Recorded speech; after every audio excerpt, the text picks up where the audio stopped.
राज्य सरकारने मुंबईकरांसाठी एक मोठा निर्णय घेतलाय। मुंबईत भोगवटा प्रमाणपत्र नसलेल्या म्हणजेच ओसी नसलेल्या इमारतींना ओसीचं गिफ्ट राज्य सरकारनं दिलंय। राज्याचे उपमुख्यमंत्री एकनाथ शिंदे यांनी गुरुवारी विधानसभेत या संदर्भातील घोषणा केली। गेल्या काही वर्षांपासून ओसी अभावी कायदेशीर अडचणी आणि आर्थिक भुर्दंड सोसणाऱ्या मुंबईकरांना यामुळे मोठा दिलासा मिळणार आहे। या निर्णयानुसार मुंबईतील जवळपास 20,000 इमारतींना नियमित करण्यासाठी सुधारित भोगवटा अभय योजना लागू केली जाणार आहे। याचा फायदा ओसी पासून वंचित 10 लाखांपेक्षा जास्त मुंबईकरांना मिळणार आहे। विधानसभेत या संदर्भात माहिती देताना एकनाथ शिंदे नेमकं काय म्हणाले पाहूया। त्या 1960 पूर्वीच्या या इमारती आहेत आणि त्यापैकी काही इमारतींचा पुनर्विकास झालेला आहे, काही इमारती जीर्ण झालेल्या आहेत, काही इमारती पडलेल्या आहेत, काही लोकांचा काही लोक मृत्युमुखी पडलेले आहेत। त्यापैकी जवळपास 13,000पेक्षा जास्त इमारती ज्या आहेत पुनर्विकासाच्या प्रतीक्षेत आहेत। या इमारतीतल्या भाडेकरूंना महाराष्ट्र रेंट कंट्रोल ॲक्टनुसार संरक्षण प्राप्त आहे, कारण त्या जुन्या आहेत।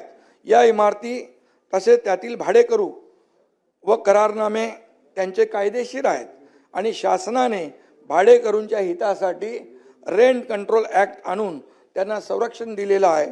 त्यांच्या पुनर्वसनाच्या हक्कामुळे घर मालकांना त्यांच्या मालकी हक्काचा योग्य मोबदला मिळत नाही अशी घर मालकांची तक्रार देखील असते।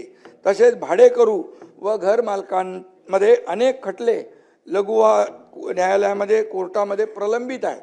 त्यामुळे पागडी इमारतीच्या पुनर्विकासाला अल्प प्रतिसाद मिळतो आहे आणि त्यामुळे पागडी इमारतींचा सुयोग्य व न्याय्य पुनर्विकास गरजेचा आहे।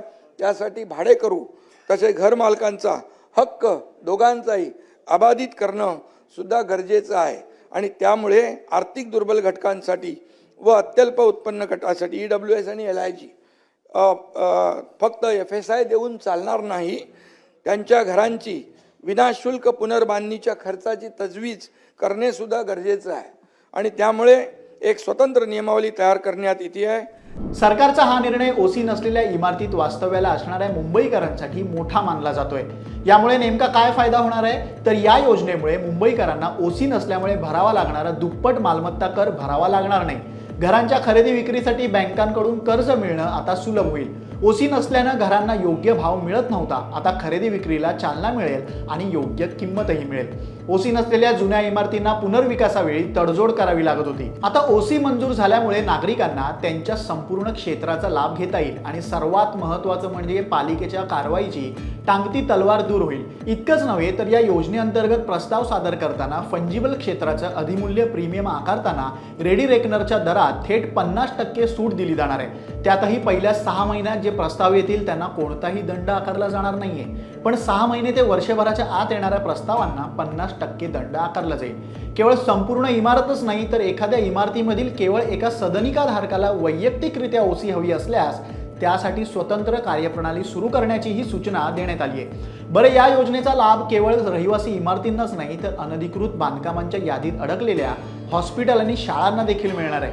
ज्यामुळे आरोग्य आणि शिक्षण क्षेत्रालाही मोठा दिलासा मिळणार आहे। त्यामुळे सरकारची ही घोषणा मुंबईकरांसाठी ऐतिहासिक घोषणा ठरणारी आहे। तुम्हाला काय वाटतं? तुमचं मत कमेंट करून सांगा।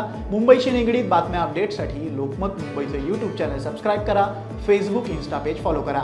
धन्यवाद।